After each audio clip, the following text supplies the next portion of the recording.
माझी वाणी मानेद संतांसी रंजगु चित्तासी अपुलिया. ओम नमो ज्ञानेश्वरा करुणाकरा दयाळा तुमचा अनुग्रह लाधलो पावन झालो चराचरी. सेवेलागी सेवक झालो तुमच्या लागलो अहो स्वामी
विदर्भाचं वैभव आणि तुम्हा सर्वांचं श्रद्धास्थान विदेही संत परमश्रद्धेय प्रेममूर्ती सकल हृदय निवासी संत श्री रामभाऊ बाबांच्या पावन चैतन्यमय अस्तित्वाला अत्यंत श्रद्धेने वंदन करतो.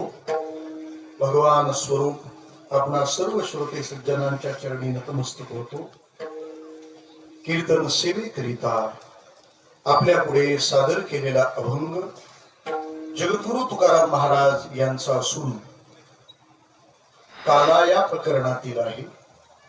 या अभंगाद्वारे महाराज आपण काय काय आणि कसं कसं करायचं ठरवलेलं आहे त्या संकल्पाचा परिचय महाराज या अभंगातून करून देतात.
गायलेल्या अभंगाची अर्थपूजा बांधत असताना ज्या निमित्ताने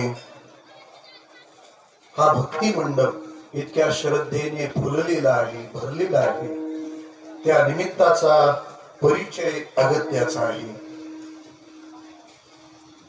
ज्यांच्या चरणी आपल्या या दृढ श्रद्धा समर्पित आहेत थोडस ऐकू कमी करा.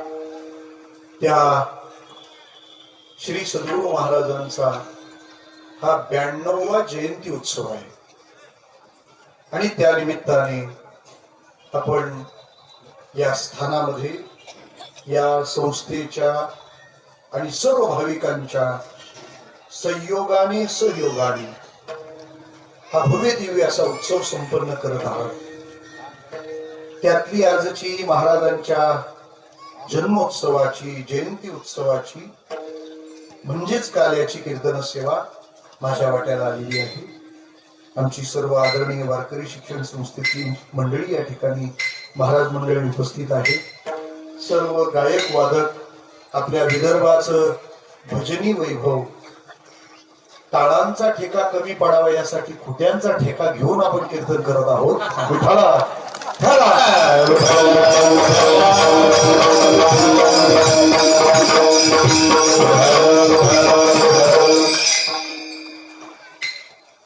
जगात हा फक्त एकच मांडव आहे जो आपोआप भरतो. बाकी कशाची मांडव असते तर लई खर्च करून भरावे लागतात. एक मॅटर आता सॉल्व्ह झाला, दुसरा पुढे आहे. विठाला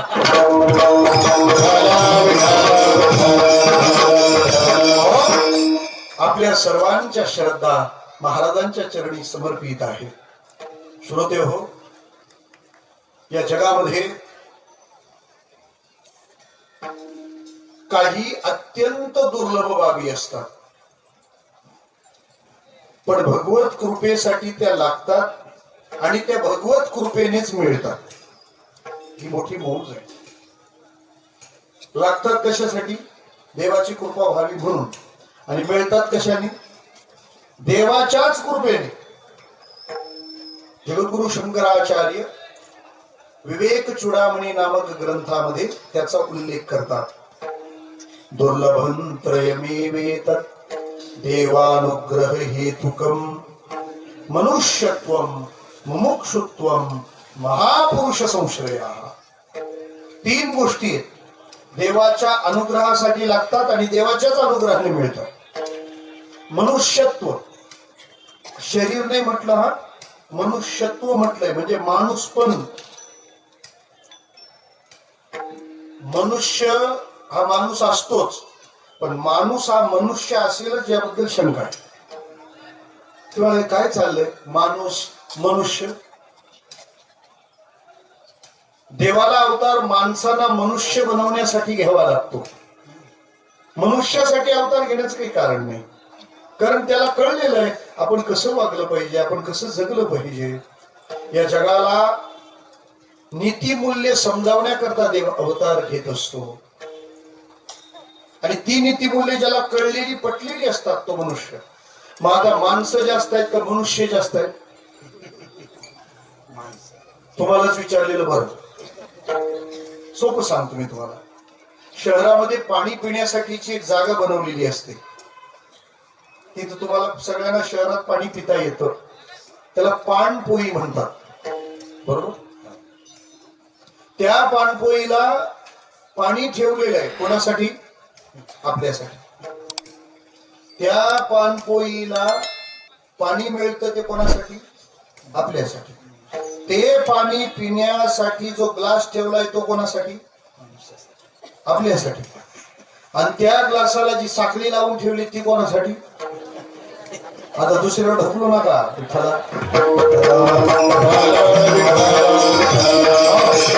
महाराज, ज्या दिवशी ती साखळी रद्द होईल ना तेव्हा समजायची आता सगळी माणसं मनुष्य झाली.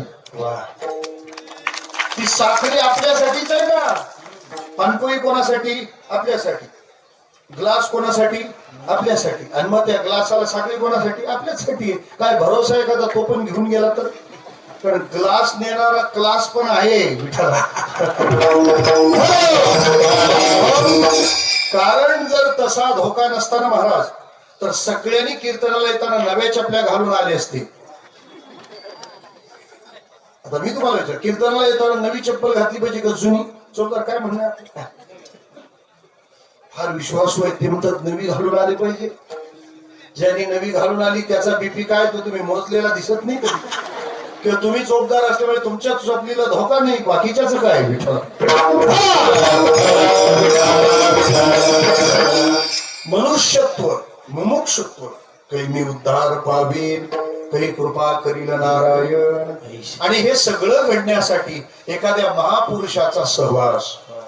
तुम्ही आम्ही सर्वजण या बाबतीत परम भाग्यवान आहोत की विदेही संत रामभाऊ बाबांचं आपल्याला साक्षात सानिध्य मिळालं. आणि त्या सानिध्याचा परिणाम त्यांनी आपल्या अंतःकरणाची मशागत केली आणि त्यातून हा भक्तीचा मळा फुललाय विठाला.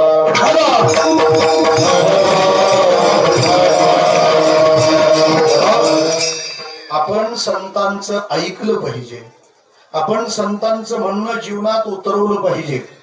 त्याचं कारण सांगतो. देवाच्या शिकवण्याच्या पद्धती दोन आहेत. एक मॉनिटर कमी नका करू, मॉनिटर वाढवा. ते मागून आवाज येऊ लागला मला, हेच वाढवा. देव समजावतो तो दोन प्रकाराने समजावतो. एकदा संत म्हणून येऊन समजावतो आणि नंतर देव म्हणून येऊन समजावतो. बरोबर समजलं?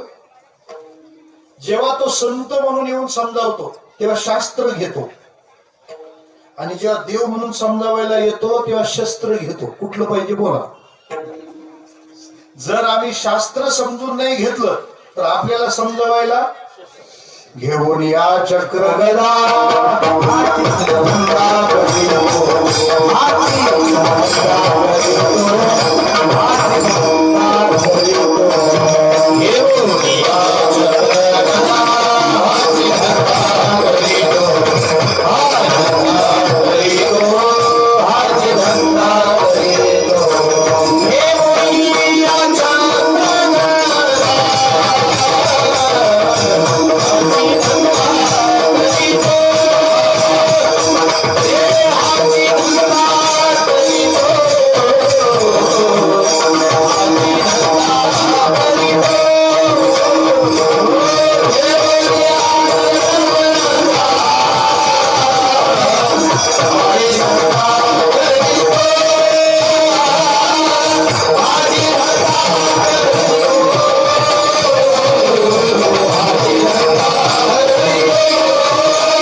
एवढी आयुध आहे, ती दोनच आयुध का सांगितली?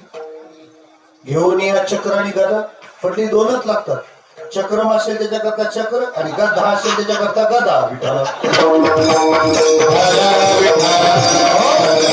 मग आपण संतांचं ऐकलं पाहिजे का मॅटर देवापर्यंत न्यायला पाहिजे? आम्ही संतांचं ऐकलं पाहिजे.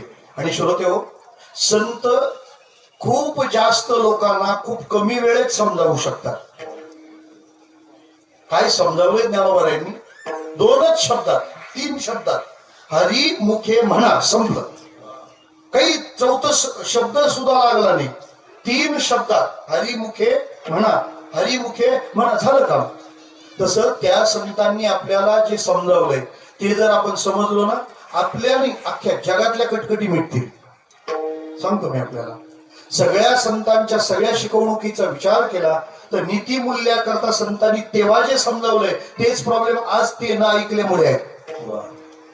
महाराज म्हणतात, जगात माणसाने ऐकायचे आणि पाळायचे नियम फक्त 2 आहेत. साधने तरी हेच दोन्ही, जरी कोणी साधील. परद्रव्य परनारी याचा धरी विटाळ. ज्याला परधन मातीसारखा आहे आणि ज्याला परस्त्री मातेसारखी आहे त्याला दुसरं करायची गरज नाही. श्रोतेहो, जगात सगळी भांडणं ह्या 2च कारणांनी चालू आहेत.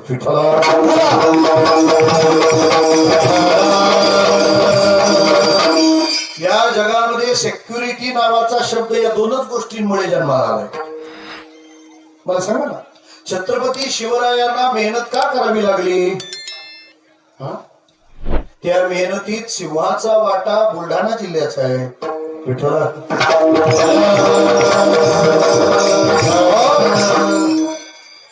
तालुका सिंदखेड राजा राजमाता जिजाऊ आईसाहेबांनी शिवरायांना कसली जाणीव करून दिली? हे शिवबा, तुला दोघांसाठी काम करायचंय का? दुसऱ्याची संपत्ती सुरक्षित नाही आणि दुसऱ्याच्या लेकी बाळी सुरक्षित नाही. मला वाटतं सगळ्या राजांनी जी चांगली कामं केली ती फक्त संतांना हवी होती तीच कामं केलेली आहेत. तुकोबारायांनी सांगितलं होतं हेच पाहिजे. जोडोनिया धन, पराविया नारी किंवा परस्त्रिया सदा, बहिणी माया. त्या शिकवणुकीच्या मागमाग चालून आपण आनंदाचा अनुभव घेत आहोत. ते महाराज या अवनी तलावर हे विश्व कल्याणाचं कार्य करण्यासाठी ज्या तिथीला अवतीर्ण झाले तो आजचा दिवस आहे. खर तर आजच्या दिवसाच्या कीर्तनावर एवढ्या जबाबदारी आहेत की कीर्तनकार नुसता उपरण्यानेच नाही बांधलेला. आज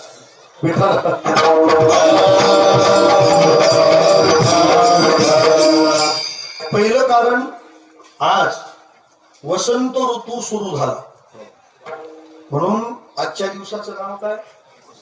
वसंत पंचमी. दुसरी बाब, आज जसा वसंत ऋतूचा उत्सव आहे तसा आज सरस्वती मातेचा उत्सव आहे. आजपासून 3 दिवस सरस्वती माता विश्रांती करते. सरस्वती शयन. काशी वाराणसीला आजपासून 3 दिवस ग्रंथांना गादीवर झोपवलं जातं.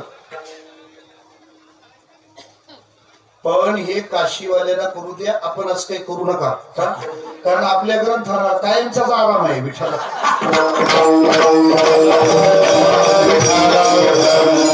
पूर्वी कीर्तनकारांना पण लागायचे ते, आता विठ्ठला काळ बदलत चालतो. कालाय तस्मै नमः. काळ बदलतो. पूर्वी अभ्यास फार असायचा, तारखाच नसायच्या. विठ्ठला आता एकेका अभंगावर महाराष्ट्र दर्शन चालू आहे. जाऊ द्या, मला काय म्हणायचं. आजपासून 3 दिवस सरस्वती मातेचा काय आहे? शयन काळ आहे. 3 दिवस माता सरस्वती विश्रांती करते. ग्रंथ 3 दिवस उघडायचे, हे तर तुम्ही लई लक्षात ठेवा. कारण असं सांगणारच बाबा हवा असतो.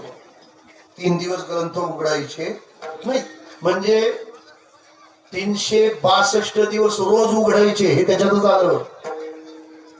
तिसरा महत्वाचा दिवस, आज जगद्गुरु तुकोबारायांचा जन्मोत्सव आहे. आज जगद्गुरु तुकोबारायांची जयंती आहे. आजचा दिवस तुकोबारायांच्या आगमनाचा आहे. ब्रह्ममूर्ती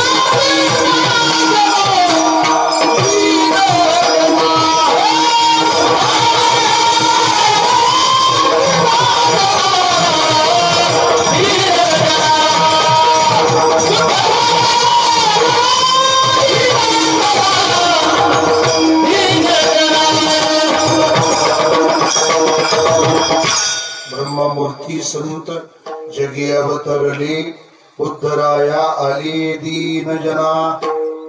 तुकोबाराय आजच्या तिथीला अवतीर्ण झाले. म्हणजे याचा अर्थ आपण हे समजून घ्या, मी हा अभंग का गायलाय. महाराज या अभंगातून तुकोबाराय काय म्हणाले की पुन्हा आम्ही जन्माला येऊ, आम्ही पुन्हा जन्माला येऊ, आम्ही पुन्हा जन्माला येऊ. हे तुकोबारायांचं म्हणणं आहे. विदर्भात पण असंच म्हणतात बहुतेक, आम्ही पुन्हा येऊच.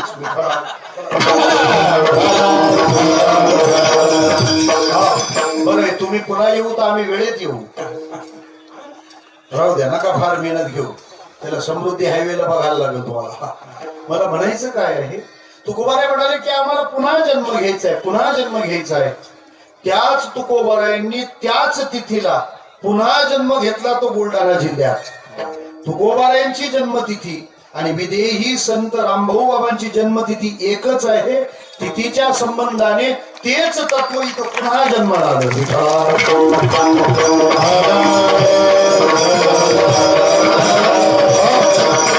आणखी सोपं बोलू, ही पंचमी अगोदर वसंत पंचमीच होती. पण या 2 संतांच्या जन्माने तिच्यात पुन्हा आणखी सत्यता आली. म्हणजे आजची तिथी कोणती असं जर तुम्हाला कोणी विचारलं तर काय उत्तर द्याल? सांगून ठेवतो, ऐकून ठेवा. त्यांना सांगायचं आज काय, आज वसंत पंचमी आहे. एकदा नाही म्हणायचं, बोला सगळे, आज वसंत पंचमी आहे. आज वसंत पंचमी आहे. वा, काही जमलं का नाही? का गेलं? आज वसंत व संत पंचमी आहे.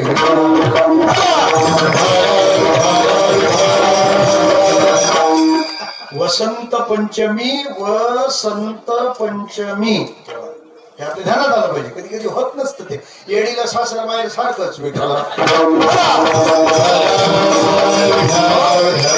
म्हणजे वसंत सुरू झाला म्हणून वसंत पंचमी, आणि तुकोबाराय आणि आमचे रामबाबू बाबा अवतीर्ण झाले म्हणून ही संत पंचमी झाली. ही संत पंचमी झाली.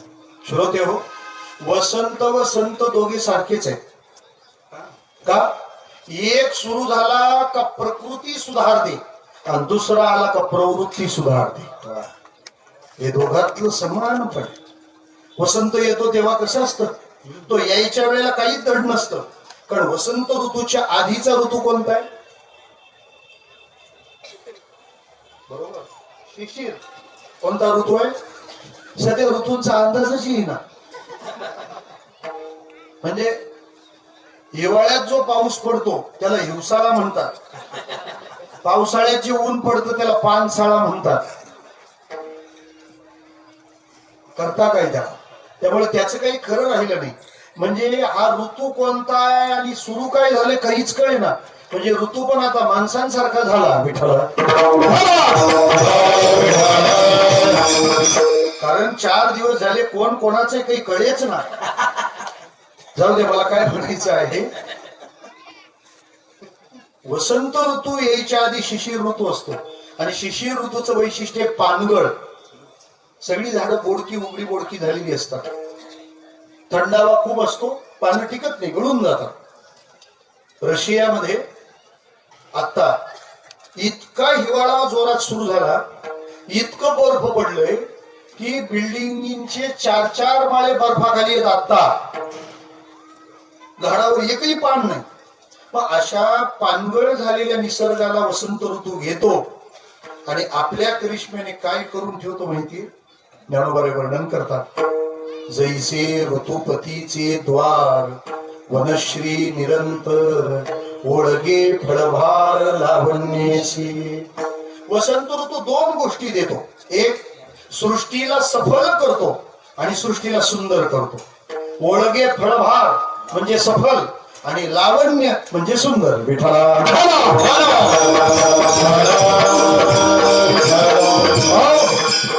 तसं आपल्या जीवनाला सफल आणि सुंदर करणारे संत आहेत आणि त्यांच्यामुळेच आपण सफल आहोत ना.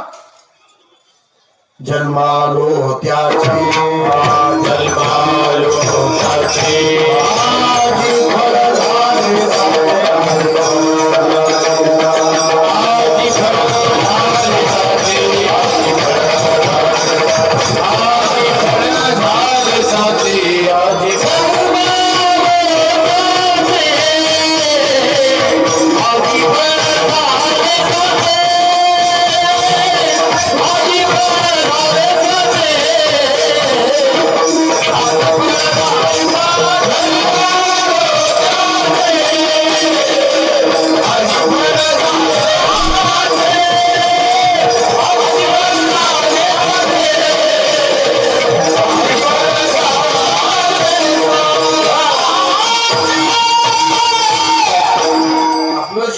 सफल होत.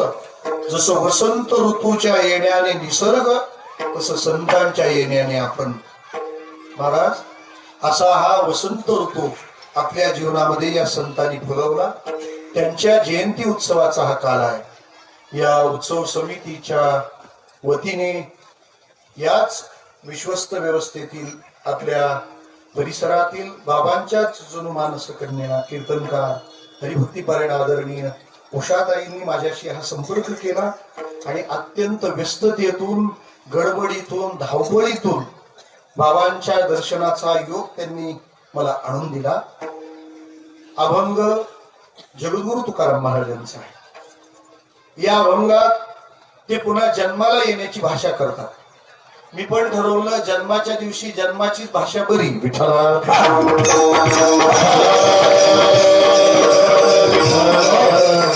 हे काल्याचं कीर्तन आहे आणि काल्याच्या कीर्तनाचा साधारण संकेत असा आहे की त्यामध्ये कृष्ण लीला गायली पाहिजे.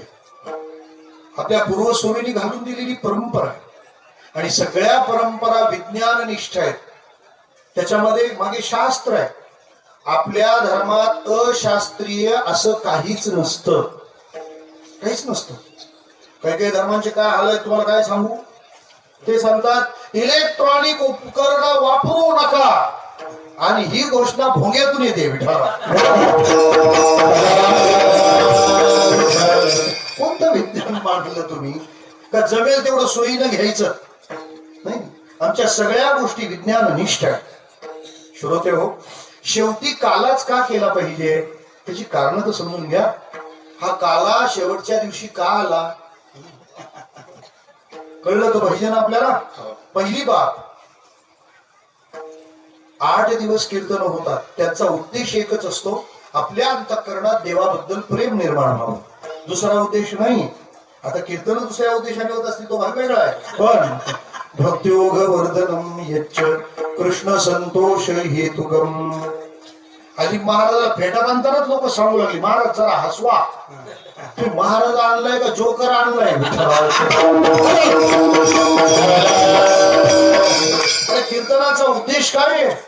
भक्त्योगवर्धनम यच्च कृष्ण संतोष हेतुकम.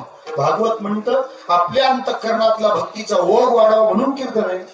कीर्तन हसण्यासाठी का रडण्यासाठी नाही. नाही, हसण्या रडण्याचे क्षण आयुष्यात येतात तेव्हा आपण कसं असावं हे शिकवण्यासाठी कीर्तन आहे. हे आपण ध्यानात घ्या. Kirtan is not an entertainment but kirtan is an enter maintenance.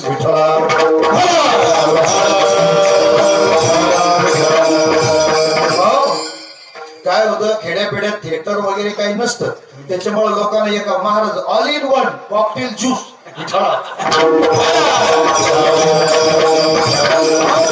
काय कीर्तन वाटावं, ऐकल्यावर काय व्हावं. कंठी प्रेम दाटे नयनी नीर लोटे हृदयी प्रगटे राम रूप. ऐका, 7 दिवसची कीर्तन ऐकून जर नाही देवाबद्दल प्रेम निर्माण झालं तर काल्याचं कीर्तन हा रामबाण आहे, म्हणजे तसा तो कृष्णबाण आहे. काही ऐकून प्रेम निर्माण हो नो, पण कृष्णाला पाहिल्यावर प्रेम निर्माण होणारच. म्हणून काला शेवटी ठेवतात. सगळ्यातून सुटलेली माणसं ह्या योजनेत घ्यायची. योजना वाटावी लागतात, मंडळ वाटावी लागतात. कोणालाच काही नाही, त्याला कुठेतरी बसवावं लागतं. बरोबर आहे की नाही? तुमचा हप्ता आला का नाही विठ्ठलाला?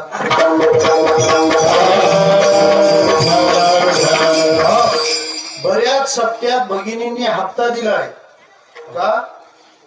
त्या सरकारच्या लाडक्या आहेत आणि त्यांचा सप्ताह लाडका आहे विठ्ठला. म्हणजे कृष्ण ऐकून प्रेम निर्माण होणार म्हणजे होणार, म्हणून ते शेवटी ठेवतात. दुसरी बाब, आपली जी वारकरी संप्रदायाची परंपरा आहे त्या परंपरेमध्ये कृष्ण भक्ती सार आहे, कृष्ण भक्ती सर्वस्व आहे. मी तुम्हाला सोपं सांगतो. आपलं जर पूर्ण नाव लिहायचं असेल तर किती शब्द लिहावे लागतात? मी अक्षर विचारलं नाही, अक्षर भिन्न असेल. शब्द किती लिहावे लागतात? 3. बरोबर आहे. समजा आजोबांचं नाव लिहायचं असेल तर आजोबा, पणजोबा, तिसरं आडनाव. बरोबर आहे. काय हा, माय नेम इज खरा. तुम्ही इंटरनॅशनल चोरदार उपलब्ध केले, माझी सोय झाली आता. बरं, आणि जे काही खरं आहे तेच आळत आहे. बरं विठ्ठला, मला म्हणायचं काय, आजोबा, पणजोबा, आडनाव. बरोबर आहे. वडिलांचं नाव लिहायचं असेल तर वडील, आजोबा, आडनाव. आपलं लिहायचं असेल तर आपण, वडील, आडनाव. आपल्या मुलाचं नाव लिहायचं असेल तर मुलगा, आपण, आडनाव. आपल्या नातवाचं लिहायचं असेल तर नातू, मुलगा, आपण. नातवाच्या नावात आपण नसतो, हे त्याला कोण सांगेल विठ्ठल?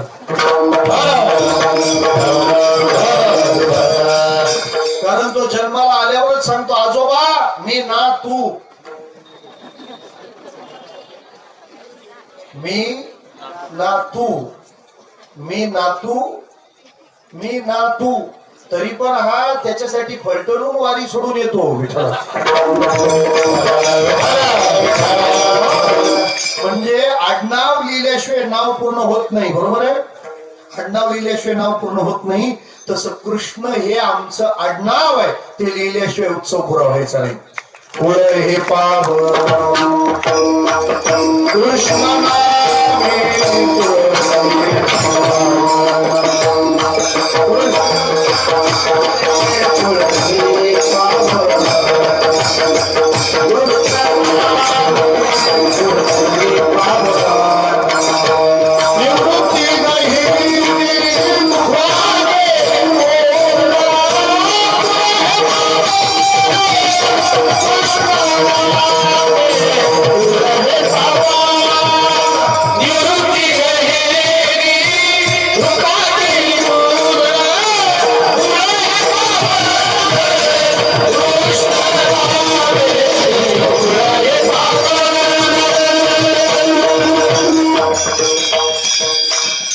हे पावन कृष्ण नामी. आपली परंपरा कृष्णाला पूजणारी आहे. आणि महाराज काला करायचा असेल तर कृष्णच लागेल, दुसरा देव सुद्धा चालत नाही. का? काला काला म्हणजे काय सोपं सांगतो मी तुम्हाला. ताट वाढायला घेतलं बाळासाठी आईने. आता ताट कसं वाढतात? ते वाढायचा पण एक थाट असतो, त्याला ताट म्हणतात. म्हणजे वाढताना वाढणारीने जेवणाराच्या डाव्या आणि आपल्या उजव्या कोपऱ्यात चिमूटभर मीठ ठेवायचं. अँटी क्लॉक फिरताना त्या मिठाच्या डावीकडे वाढत चालायचं. तिथं वरण भात वाढायचा. तो वाढताना सुपारी एवढा वाढायचा. त्याच्यावर वरण भातावर वाढायचं. त्या वरणावर तूप वाढायचं. त्या तुपावर एक तुळशीचं पान ठेवायचं. त्याच्या बाजूला भाकरी वाढायच्या. त्या भाकरीच्या बाजूला भाज्या वाढायच्या. ग्रेव्ही अगोदर वाढायच्या, ड्राय नंतर वाढायच्या. त्याच्या बाजूला कोशिंबीर वाढायची. कोशिंबिरीच्या बाजूला ओली चटणी वाढायची. त्याच्या बाजूला कोरडी चटणी वाढायची. त्याच्या बाजूला लोणचं वाढायचं. त्याच्या बाजूला पापड वाढायचा. त्याच्या बाजूला मिरची वाढायची. त्याच्या बाजूला कोशिंबीर वाढायची. त्याच्या दोन्हीच्या मध्ये गुलाबजाम वाढायचा. डाव्या बाजूला त्याच्या पाण्याचा ग्लास आणि उजव्या बाजूला ताकाचा ग्लास. याला म्हणतात ताट. ते वाढून दिलं पोराला आणि 5 मिनिटं तिचं दुर्लक्ष झालं. 5 मिनिटात येऊन पाहतो आता ते पोरग असते, त्यांनी त्या सगळ्याचा मलिंदा केला. म्हणजे सगळे रहिवासी एकमेकाच्या सोसायटीत. म्हणजे पापड लोणच्यामध्ये, चटणी कोशिंबिरीमध्ये, वरण भातामध्ये, भाजी आणखी कुठं पापडामध्ये. 5 मिनिटात आई आली. तिने पाहिलं आणि कपाळाला हात मारला. अरे बाळा, इतकं छान ताट वाढलं होतं ना. 2 मिनिटं दुर्लक्ष काही झालं, तू त्या सगळ्याचा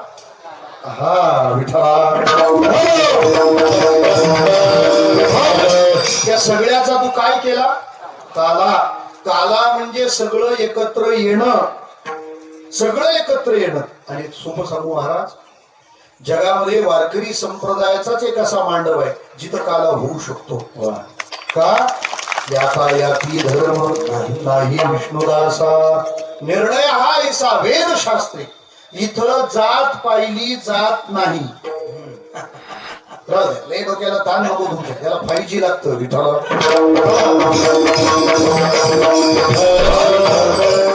सगळीकडे जात पाहिली जाते. पण असं कोणी म्हणतं का आपल्या जातीचा महाराज घ्या? असा आजार आला होता मध्ये, पण तो घुसू देऊ नका विठ्ठल.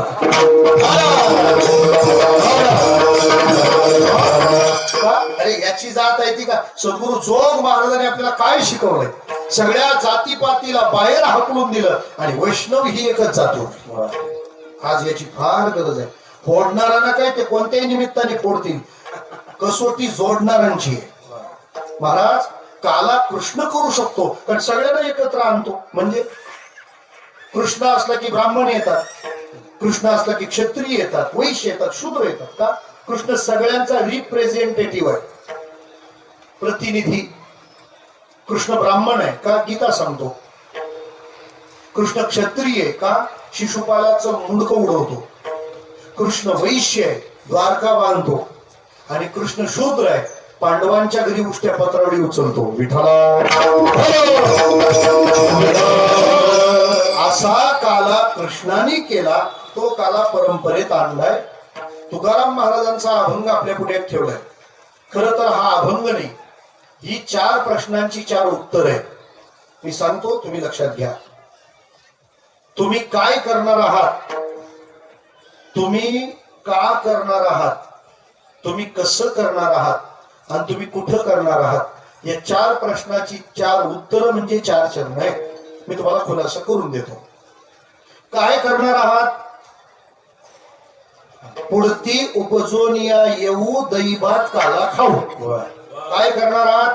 काला खाणार आहात. मग काला खाण्यासाठी जन्माला म्हणजे का करणार आहात?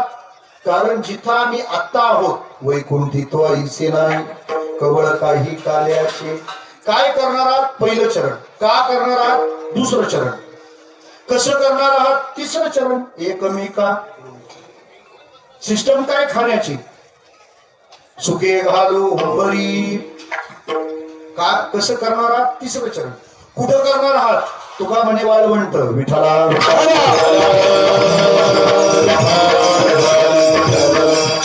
या अभंगात महाराजांनी आपल्या भविष्याच्या योजना केलेल्या आहेत. त्यांनी काहीतरी ठरवलं आणि आपण ठरवलं पाहिजे ना. वाईट माणसं ठरवतात का नाही, मग चांगल्या माणसांनी ठरवायला नको. त्यांची किती संकल्प असतो. त्यांच्या बिल्डिंग मध्ये त्यांचंच विमान घुसवायचं ठरवलेलं होतं ना विठ्ठलावर. मग ते ठरवतात तर आपण ठरवलं पाहिजे. माळ घालीनच, बरोबर आहे ना. माळ घालीन असं ठरवलं पाहिजे, काढीन असं नाही ठरवलं पाहिजे. चांगल्या गोष्टी ठरवल्या पाहिजेत. आणि श्रोते हो, चांगले संकल्प जर मनाला दिले नाहीत तर मन वाईट संकल्प करतं. मला सांगा ना, इंद्राने जर संकल्प केला असता मी सतत भजन करीनच, तर त्याच्या मनात असा संकल्प आला नसता की एकदा तरी अहिल्याचा भोग घेईनच.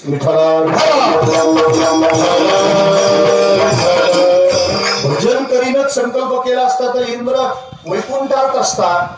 पण संकल्प काय केला, अहिल्याचा भोग घेईन. आता काय झालं, इंद्रा पडली भगे छंद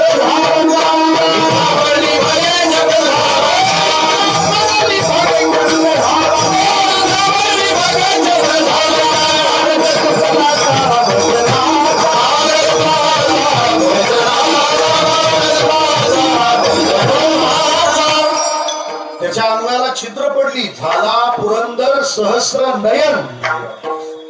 चांगलं ठरवायला पाहिजे ना. नामस्मरण करा, ठरवावं लागतं, बरोबर. कोलाऱ्याला जायचं, ठरवावं लागतं.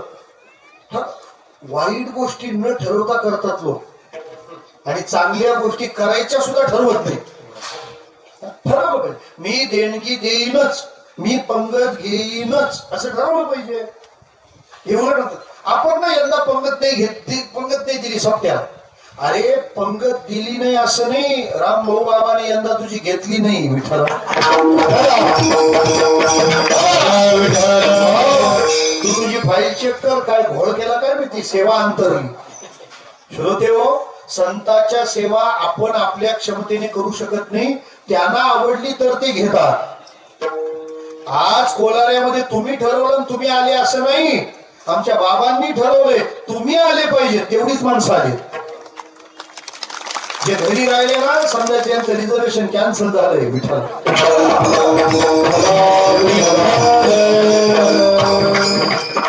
ठरवलं पाहिजे, चांगलं करायचं आपण नक्की ठरवलं पाहिजे. वाईट ठरवायची गरज नाही, ते आपोआप होतं. सोपं सांगतो तुम्हाला, ग्रामपंचायतचे पाणी देते ना, ते खालच्या टाकीत पडतं, पण ते पाणी नळाला येण्यासाठी कुठल्या टाकीत पोहोचवावं लागतं, वरच्या. पाणी वरच्या टाकीत नेल्याशिवाय ते सगळ्याला येत नाही. वस्तूला पण उंची द्यावी लागते, तेव्हाच तिचं वितरण होतं. काहींचा स्टॉक लय राहतो, म्हणजे त्या टाक्या खड्ड्यात राहतात.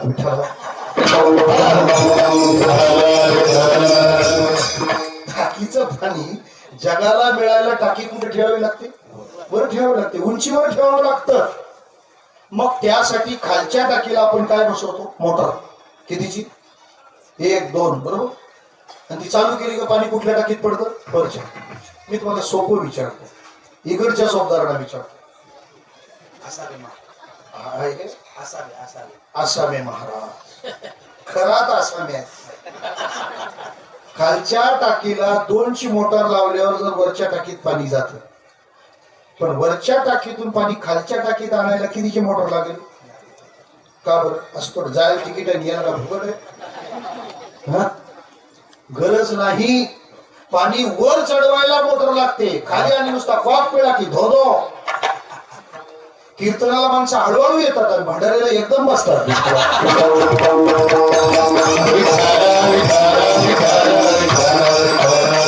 मोजून बघा, मी काही खोटं बोललो तर मला लगेच आडो. पाठीमाग म्हणजे पाठिंबा काढून घ्या. म्हणजे चांगल्या गोष्टी ठरवाव्या लागतात. आणखी सोपं बोलतो, जुनी लोक कधी कधी तळतळत असतात, काय सगळा बिघाड झाला, सगळं वाया गेलं, सगळं व्यर्थ गेलं. नुसत्या ओरडण्यात काही होणार नाही. ते बिघडलं हे जर सत्य असेल तर ते तुमच्या नजरेसमोर बिघडलं, तुम्ही करत काय होते हा प्रश्न शिल्लक आहे. हा, ते बिघडू नये म्हणून तुम्ही प्रयत्न केले, त्याच्यानंतर बिघडलं, मान्य. पण ते बिघडू नये यासाठी काहीच केलं नाही आणि बिघडलं फक्त एवढी तक्रार करता साफ चूक. मी तुम्हाला आणखी सोबत सांगतो. संध्याकाळी आपल्याला लाईटी पेटवाव्या लागतात, बरोबर. आता तो विषय लाईटली आहे. विठ्ठला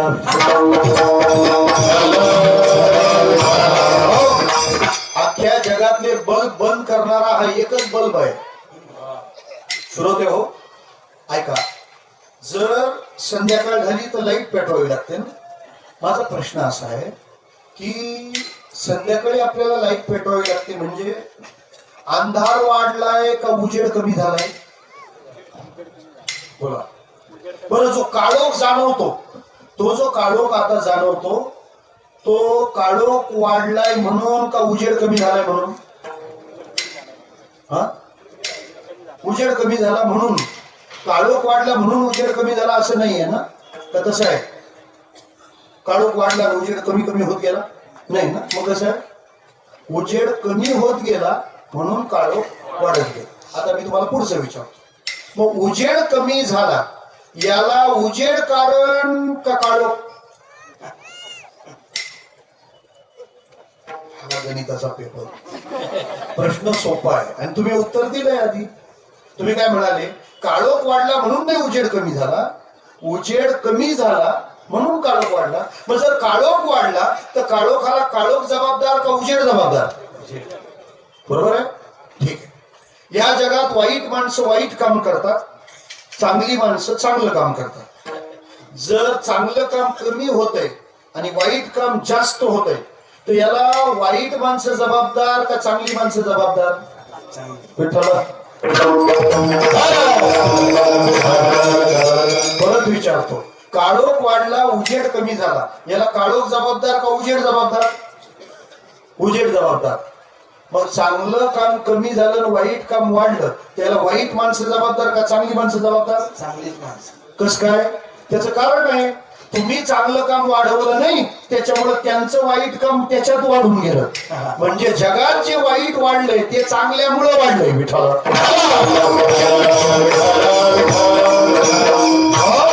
जर चांगल्या माणसाने चांगलं काम वाढवलं तर वाईट माणसाला काम करायला जागाच कुठे आहे? आता तुम्ही चांगली माणसं आहात म्हणून इथं तुम्ही पाटील बोलावलाय. जर वाईट माणसं असती तर त्यांनी पाटील बोलावली असती. विठ्ठला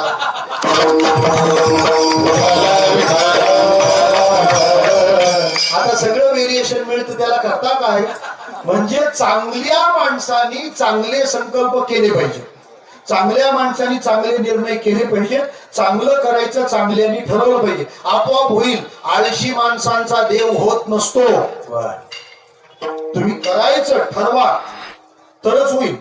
म्हणजे नरदेह निदान लागले हाती, उत्तम सार उत्तम गती, देवची होईल म्हणती ते होती तरी का चित्ती न करा. तुम्ही एक बार नर करणी करे तो नरका नारायण बन जाय होतंय ना ते. मग केलं पाहिजे. तुकाराम महाराजांनी करायचंय असं ठरवलं. काय ठरवलं? महाराज म्हणतात हे पहा, आमचा भूतकाळ वर्तमान काळ आणि भविष्यकाळ तिन्हीच्या बाबतीत आमच्या भूमिका ठरलेल्या. म्हणजे कशा? ऐका. महाराज म्हणाले आम्ही वर्तमान काळात भजन करत असू तरी आम्ही भूतकाळात केले ते पण भजनच आहे आणि आम्ही भविष्य काळात करू ते पण भजनच आहे. आम्ही मागे केलंय ते काय केलंय? जन्मोजन्मी आम्ही जोडी येली भक्ती, तेणे तुझी प्राप्ती झाली देवा. सगळ्यांना घेऊन भजन करणं हे आमचा भूतकाळ आहे. महाराज फार गोड प्रमाण लिहितात. मागे बहुता जन्मी, मागे बहुता जन्मी,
नारायणगडाची टाळकरी होती विष्णुबुवा शेट्टेकर, ती ही चाल घालायची गायची.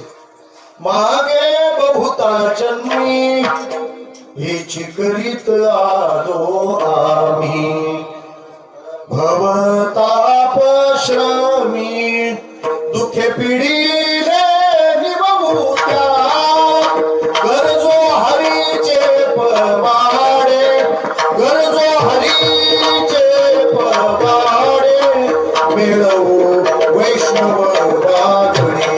आमचा हा भूतकाळ, आमचा वर्तमान काळ दिनरजनी हाची धंदा गोविंदाचे पवाडे. महाराज भूतकाळात हेच केलं, वर्तमानात हेच केलं, भविष्य काळाचं काय?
उपजून या पुढती येऊ, पुढती उपजून या येऊ म्हणजे आपण परत जन्माला येऊ.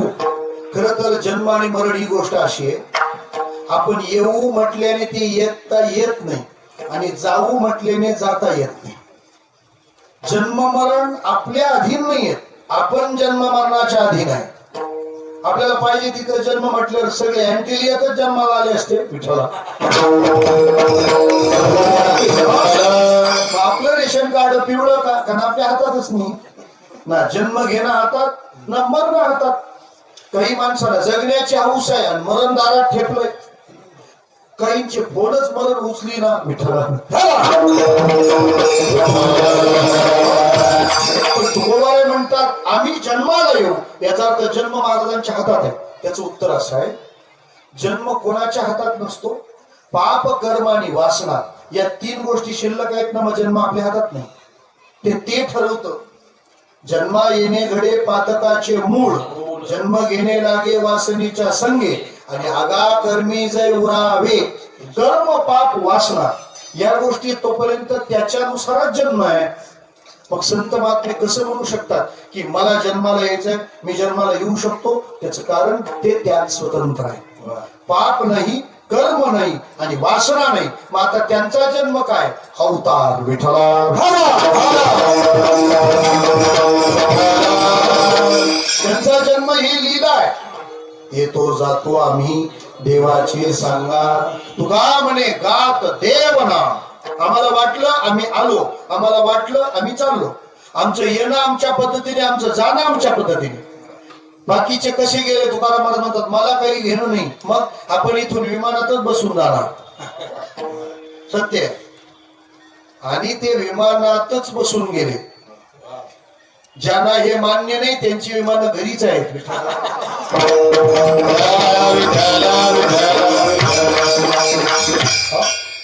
मागे कवीश्वर झाले थोर थोर, नेले कलेवर कोणी सांगा. म्हणे रामेश्वर सकळा कुसोली, गेला तो विमानी बैसोनिया. महाराज म्हणतात आम्ही येऊ. कशासाठी यायचंय? महाराज म्हणतात भक्तीचा आनंद घ्यायचा आहे. पुन्हा पुन्हा येण्याचं कारणच भजनाचा, भक्तीचा आनंद आहे. मी तर कोलाराकरांना सांगेन, देवाने तुम्हाला जर म्हटलं तुम्हाला परत स्वर्ग पाहिजे का वैकुंठ, त्याचे दोन्ही ऑप्शन बाजूला करायचे, नोटा दाबून द्यायचा. नोटा करतो, नोटा नाही दाबायच्या, नोटा दाबायचा असं असतं ते. मग काही नोटा दाबून नोटा दाबतात विठ्ठला. देवाला सांगायचं देवा स्वर्ग तुलाच राहू दे, वैकुंठ तुलाच राहू दे. आम्हाला रामभाऊ बाबांच्या कोलाऱ्यात जन्म दे, आम्हाला तुझं बाकी काही नको. का? त्यांच्या सानिध्यात आम्हाला भक्तीचा आनंद घ्यायचा, आम्हाला त्यांचं दर्शन करायचं आहे. त्यांची कृपा दृष्टी आमच्यावर पडली की आमचं जीवन सोन्याचं झालं समजा. एवढ्यासाठीच तर आम्हाला ही आशा आहे. आम्ही भक्तीचा आनंद घेऊ. काय करणार? आनंद घेणार. काला खाऊ दही भात. आम्हाला दही भाताचा काला खायचा आहे आणि तो काला खाण्यासाठी आम्ही पुन्हा जन्माला येणार आहोत. महाराज म्हणाले मला असं करायचंय. लोकांनी काय विचारलं, ओ महाराज तुम्ही काला खाण्यासाठी जन्माला येऊ म्हणतात, पण जन्माला येणं खाऊ आहे? विचारा अभंगांना. प्रथम केला गर्भीवास, दुःख भोगिले नवही मास. किती सायास आहेत तिथे. 9 महिने 9 दिवस आईच्या उदरात उलटा टांगलेला असतो. हे प्रमाण म्हणजे सोनोग्राफी प्रमाण आहेत विठ्ठला.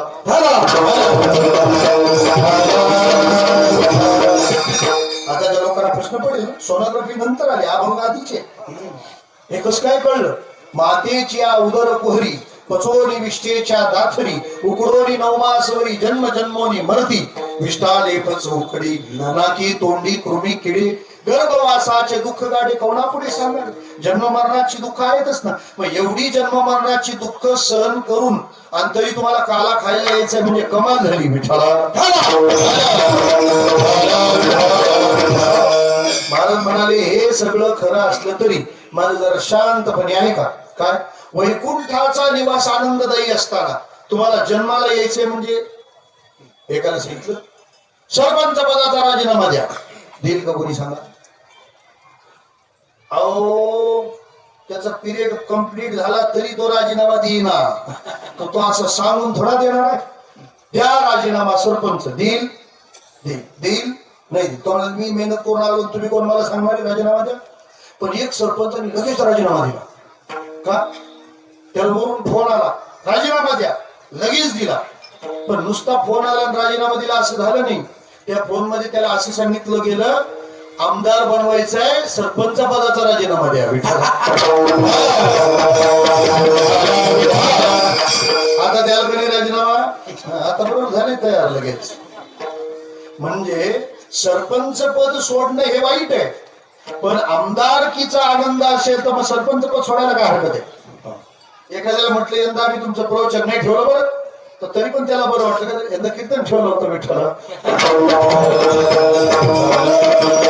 त्यात काय असा 19-20 भेद नसतो, परंतु ज्याच्या त्याच्या भावना असतात. मला म्हणायचं काय की आम्हाला वैकुंठात राहण्यापेक्षा काला मोठा आहे, म्हणून आम्हाला जन्माला यायचं दुःख चालेल. एक दुसरी महत्वाची बाब आहे का, जगातल्या सगळ्यात मोठ्या वेदनेला मोजलं गेलं, सगळ्यात मोठ्या वेदनेला जगात सगळ्यात मोठं पेनिंग कोणतं आहे? पेनिंग वेदना. तर त्याला असं सापडलं, आई जेव्हा बाळाला जन्म देते तेव्हा तिला ज्या वेदना होतात त्या वेदना जगातल्या सगळ्यात जास्तच्या वेदना आहेत. बरोबर आहे? किती? आपलं बॉडी सायन्स म्हणतं एका वेळी आपल्या शरीरातली 21 हाडं जर मोडली तर किती वेदना होतात, तेवढ्या वेदना त्या बाळाला जन्म देताना आईला होतात. बरोबर आहे? मग एवढ्या वेदना त्या आईला होतात, मग तरी पण तिला आई होण्यात आनंद का असतो? त्याचं कारण आहे, मला कुणीतरी आई म्हणून हाक मारणार येणार आहे आणि त्या हाक ऐकण्यातलं सुख एवढं आहे की त्याच्यात प्रसूती वेदनेचं दुःख मी सहन करेन. काला खाण्यातला आनंद एवढा आहे की त्याच्या समोर जन्म मरणाचं दुःख काहीच नाही. विठ्ठला महाराज, तुम्हाला काय करायचंय? जन्माला यायचं, काला खायचा. पण काला खायला तुम्ही मृत्यू लोकात जन्माला यायला निघाले, मग तुम्ही जिथं आहेत तिथंच खा ना. वैकुंठी तो ऐसे नाही, वैकुंठी तो ऐसे नाही,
वैकुंठी तो ऐसे नाही केवळ काही काल्याचे. वैकुंठात का नाही बरं काला?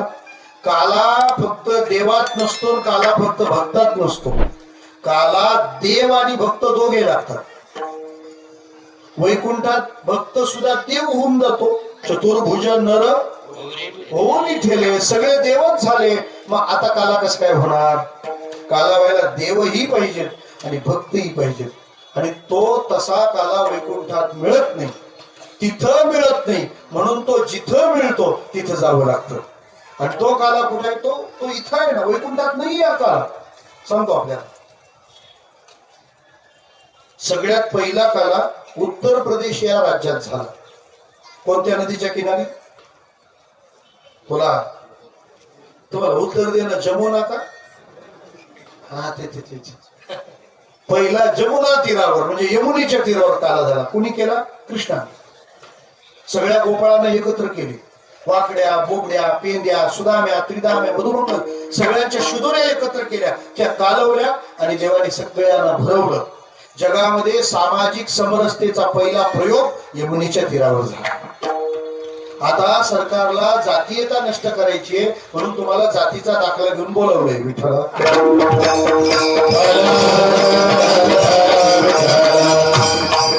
जात म्हणजे काय असते हो? जात गेले का? या बाहेर. जात जे आहे ज्याच्या आत ती त्याची जात, आणि ती कधीच नाही जात. हे या बॉडीवर काय डिपेंड आहे? अहो, बाप आणि मुलगा सुद्धा एका जातीचा नसतो.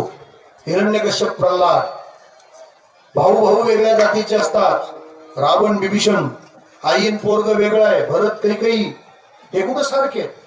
अजून सोपं बोलतो, ग्लास असतो ना, प्याला, काचेचा ग्लास. काचेला इंग्रजीत काय म्हणतात? बोला बोला बोला, मला मराठीचा अंदाज येऊ दे आपल्या. काचेला इंग्रजीत काय म्हणतात? ग्लास. आणि मराठी माणसं काय म्हणतात? काचेचा ग्लास. विठाला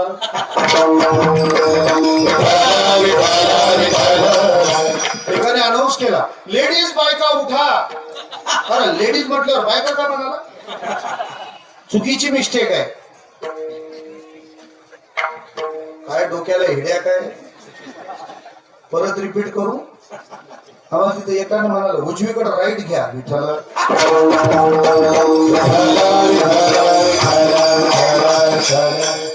मला म्हणायचं काय, काचेचा झाले मराठीचं तसं त्याला इलाज नाही. त्या काचेच्या ग्लासाला रिकामा ठेवला की लोक कशाचा ग्लास म्हणतात? काचेचा. रिकामा दाखवला तर कशाचा म्हणतात? काचेचा. पण त्याच्यात जर पाणी ओतलं तर आता त्याला कोणी काचेचा ग्लास म्हणतो? आता कसला ग्लास? पाण्याचा. दूध ओतलं तर दुधाचं. सरबत ओतलं तर चहा ओतला तर चहाचं. विष ओतलं तर विषाचं. अमृत ओतलं तर अमृताचं. हे कसं काय कळतं? ग्लास कशाचा? काचेचा. मग एवढी नावं कशी काय? त्याचं कारण आहे, जे त्या ग्लासच्या आत आहे त्यावरून त्या ग्लासचा क्लास ठरतो. विठ्ठला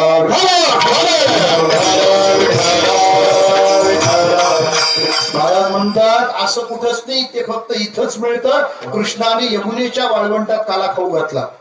तोच काला आता यमुनेच्या वाळवंटात नाहीये. तुम्ही जाऊन बघा, त्यांना विचारा, यहा काला होता है क्या? तुम्ही या केवळ कृष्णही काला होत आहे. आता काला तिकडे नाही, वर्णभेदाच्या भानगडण सुरू आहेत. सवर्ण दलित हे प्रसिद्ध भांडण आहे तिथलं. मग तो काला यमुनेच्या वाळवंटात आता फक्त सापडतो चंद्रभागेच्या वाळवंटात. एकची टाळी झाली चंद्रभागे वाळवंटी, माझा ज्ञानराज गोपाळाशी लाह्या वाटी. आणि तो पंढरपूरचा काला सद्गुरु जोग महाराजांनी केला इंद्रायणीच्या वाळवंटात. वारकरी शिक्षण संस्था हा काला आहे. विठाला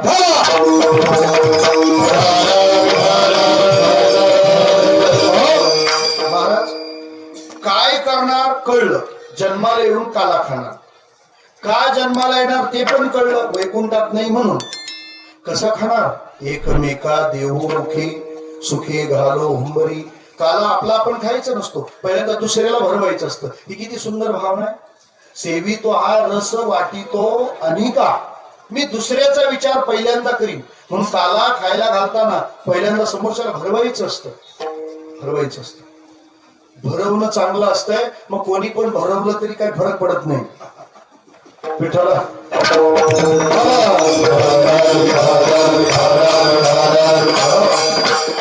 आणखी सोपं बोलतो. जीवनामध्ये तृप्ती प्राप्त करण्याचा हा मार्ग आहे दुसऱ्याचा विचार करणे. सायकोलॉजीचे प्रोफेसर होते. त्यांनी काय केलं, ते अख्खी बॅचची 50 पोरं आणली, एका हॉलमध्ये बसले होते. त्यांनी 50 फुगे फुगवले. प्रत्येक फुग्यावर एकेकाचं नाव टाकलं. ते फुगे खोलीत सोडले आणि सांगितलं, आपल्या नावाचा फुगा घेऊन या. आता ते घुसले त्या फुग्यांमध्ये. त्यांनी पाहायचं, आपला नाही का फेकून द्यायचा. एक 5 मिनिटात त्यातले 45 फुगे फुटले. फेकून दिले, कोणी तुडवले, काय काय केले. त्यातले 5 जणांना फक्त ज्याच्या त्याच्या हातातला फुगा भेटला. प्रोफेसरांनी सांगितलं, आता पुन्हा आपण हा शो ठेवू, फक्त आता नियम बदलवला.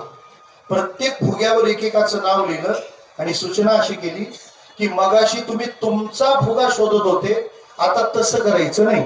मग तुम्हाला जो फुगा हातात येईल तो ज्याचा आहे त्याला द्यायचा.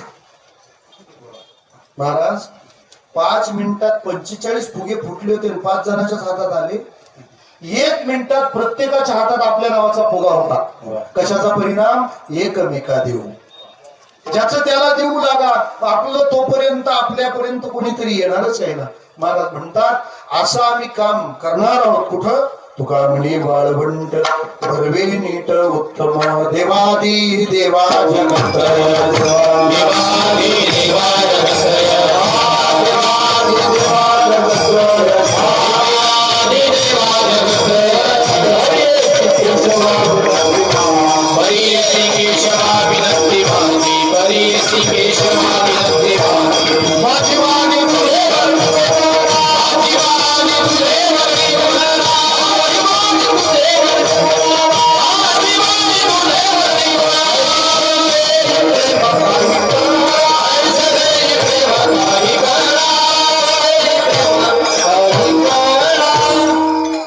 भगवंताच्या बाललीलेचा आस्वादन एक 5 मिनिटात आपल्याला करायचं आहे.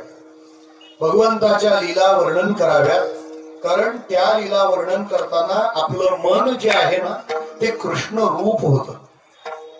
बरं, आता मी जे सांगणार आहे ते इथं कोणाला माहित नाही. उलट मला माहित आहे त्याच्यापेक्षा जास्त तुम्हाला माहित आहे, हे मला माहित आहे. विठ्ठला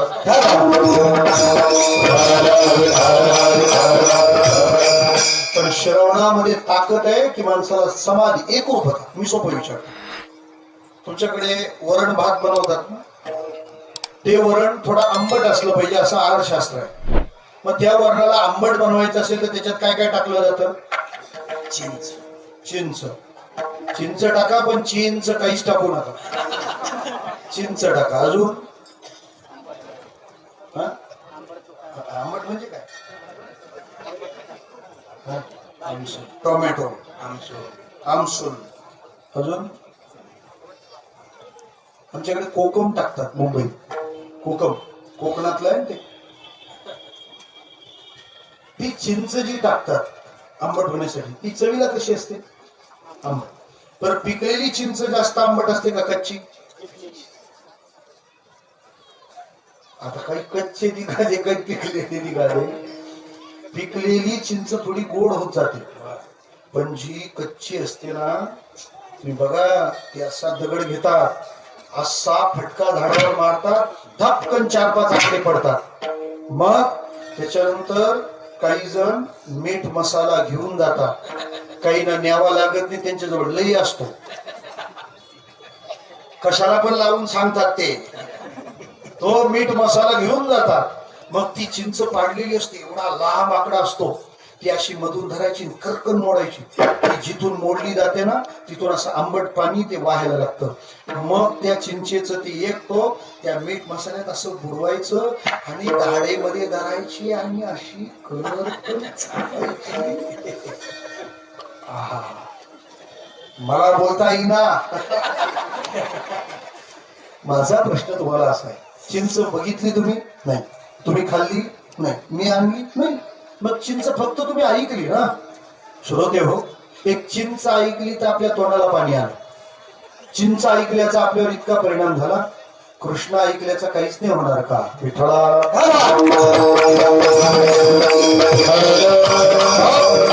मग त्यातली लीला कोणती ऐकावी? रांगत रंगणी चोरित लोणी धावून त्याच्या रामतानाच्या लीला आपण ऐकाव्यात. एक गवळण म्हणाली, कृष्णा माझ्या नादाला लागला ना, बांधूनच टाकीन तुला. भगवान म्हणतात, घ्यायचा घर नंबर, गल्ली number, phone number, Twitter, Insta, Orkut update होती. गवळण सगळी माहिती घेतली. आज संध्याकाळी इच्छाच घरी डल्ला मारायचा. महाराज गेले भगवान एकटेच, 1 मॅन आर्मी, गो अहेड. सगळं दही दूध तुपलोणी खाल्लं, पण आपणच चोरी केली हे हिला कळलं पाहिजे ना. म्हणून एक काहीतरी स्वीट मेमरी पाहिजे. स्वीट मेमरी कळते ना, गोड आठवण. काय आठवण ठेवली पाहिजे? ती गवळण बिचारी दमलेली झोपलेली, याने त्या गवळणीची वेणी आणि त्या गवळ्याची दाढी धरली मारली गाठ. Sweet memory. नुसती गाठ नाही मारली बघा, त्याच्यावर एक मंत्र मारला, नैनम छिंदंती शस्त्रानी, आणि बाहेर अनाऊन्स केला, ग्रामस्थ मंडळ कोलारा आणि पाऊल आलेली भाविक मंडळी, उद्या पहाटे 5 वाजता या घरातून शिमग्याचं सॉंग निघणार आहे. निवृत्ती बाबा वक्ते ही लीला फार रंगवून सांगायचे. आता झालं असं, सकाळी लवकर पाणी यायचं ना, त्यामुळं पूर्वी तिला उठावं लागायचं. असू द्या, आता जा, मंत्रीपद बदललं असेल, काय सांगता येत. ती उठायला लागली की तिच्या वेणीला बसला झटका. ती ओरडली, हा माझी वेणी ओढता अक्कल आहे तुम्हाला? आता हा परिणाम दोन्हीकडे सारखाच झाला होता. युतीत तसंच होतं विठ्ठला.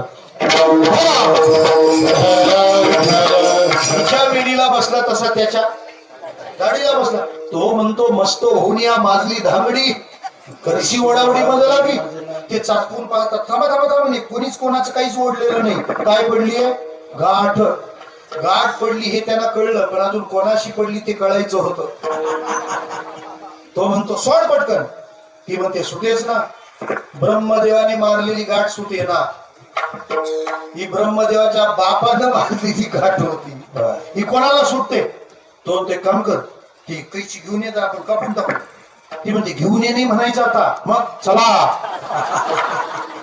का गाठ युती केल्यावर कुठं पण सह्या कराव्या लागतात. ती दिंडी गेली किचन मध्ये, ते कापायला घेतलं, नैनम चिंदंती, ते काही कापलं जाईना. तो ते काम कर, काय माझ्या खिशातून माचीस घेऊन ये. बरेच खिशे माचीसवाले राहतात कधी कधी. मग जा म्हणे माचीस घेऊन ये. ती म्हणाली घेऊन ये नाही, आता चला. दिंडी निघाली. बरं ते जळे ना, तर नैनंद हती पावत आहात. तो काम कर, शेजारच्या रामभाऊला उठवून आण. ती म्हणाली उठवून आण नाही, चला. आतापर्यंत हा सोहळा इंदोर होता, आता इंदोर. बाहेर पडली ही तोबा गर्दी, याला मदत करायला नाही. यांची फजिती सॉंग बघायचं होतं ना शिमग्याचं. महाराज सगळे सांगतात सोडवा सोडवा सोडवा. तुकाराम महाराजांनी तिच्या कानात सांगितलं, हे कोणी पण आले तरी तुमच्या उपयोगाचे नाही. ते म्हणाले कस काय? त्याच कारण आहे, मर्सिडीज जर बिघडली तर टोयोटोच्या सर्व्हिस सेंटरला नेऊन उपयोगाची नाही. का? वस्तू ज्या कंपनीची असेल, बरोबर का नाही? ही गाठ कुठल्या कंपनीने मारली? बन्सीधर अँड सन्स. मग हे त्याच कंपनीने द्यायला लागेल ना, तेव्हा तिकडच जाऊ द्या. ती दोघं पुढं, अख्खा गाव त्यांच्या मागे. बरं पप्पानी लग्न जमवताना फोटोच पाहिले होते, उंची मोजलीच नव्हती. ती 8.5 फूट, हा 4.25 फूट, हाय हिल घालून उभा. ती वेगानं चालली का लटकायचं, अगं हळू चाल. लोक म्हणायचे विणीचा गोंडा काय मॅचिंग दिसतो. महाराज एवढी फजिती केली. श्रोतेहो, देव हसवतो फार पण आधी रडवतो पण फार. त्यामुळे आता रडवत असला तर घाबरू नका, उद्या हसवणार आहे. उद्या हसवणार. ते तिथं गेले, देवाला विनू लागले, मज सोडवी दातारा. हे देवा लवकर सोडव, लवकर सोडव. 2:30 वाजले, 6 वाजता शिन्नरलाय, सोडव विठाला.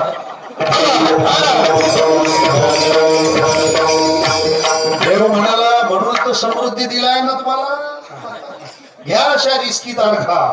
मग देवाने नुसता कृपा कटाक्ष टाकला. महाराज बंधनापासून उकलली गाठ, देता आली मिठी सावकाश. त्यांची सुटका झाली, पण कृष्णाची बंधन सुरू झाली. उद्या जाई रानात सगळे घेऊन गोधना. आमचा कृष्ण दुसऱ्या दिवशी रानात जाऊ लागला गायी चारायला. गायी चारताना तो खेळ खेळू लागला. खेळताना दमलेल्या गोपाळाने सांगितलं, देवा 12 ते 2 छापलंय, 2:30 वाजले. आम्हाला कीर्तन करून खायचंय, तू खाऊन कीर्तनाला उभा आहेस विठाला. मग भगवान म्हणाले आपल्या सगळ्यांच्या शिदोऱ्या एकत्र करा. त्या सगळ्यांच्या शिदोऱ्या एकत्र करून देवाने आपल्या हाताने वाटल्या. हो, सगळ्यांना काला मिळत नसतो, काल्याचा अधिकारी असावा लागतो. पण आपलं बरं झालं का, त्या काल्याचं कृष्ण वाटप करत होता. तेव्हा आमच्या संत रामभाऊ बाबांनी सांगितलंय, देवा कोलाऱ्याच्या मांडवातली माणसं आहेत, एकही उपाशी राहता कामा नये. कृष्णाचा नाईलाज झाला. तुका म्हणे तुम्ही निरनिर्यावरी मग मजा हरी. देवाने आपल्या सगळ्यांना जो काला दिला तो आजचा प्रसंग आहे. बिभ्रद वेणुम जठर पटेल शृंगवेत्री जगक्षे वा नेपानम स्वर कवलम तत्फलानिंगुलिषु तिष्ठन्मध्ये सुपरिसुरदो हासयन्नर्म विश्वे स्वर्गे लोके विशति भुजे यज्ञ भुक्बालकेहि कुंडली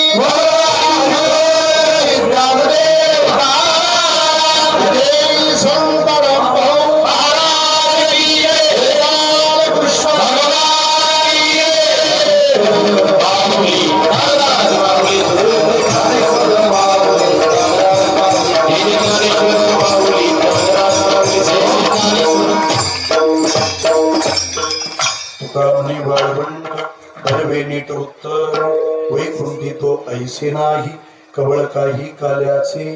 पूज्य संत बाबांचा हा 92वा जयंती उत्सव आणि 36व्या वर्षी हा सोहळा संपन्न होतो. तुमचं आमचं परम भाग्य. मी तुकोबाऱ्यांचं फक्त एकच प्रमाण सांगेल, तुका म्हणे धन्य मा जोडली जोडी संतांचे चरण आता जीवे न सोडली. येथून या लुटवो माथा मरणा वाचोनी सर्वथा. अशा प्रकाराने महाराजांची आपल्या सर्वांवर अशीच अखंड कृपा होत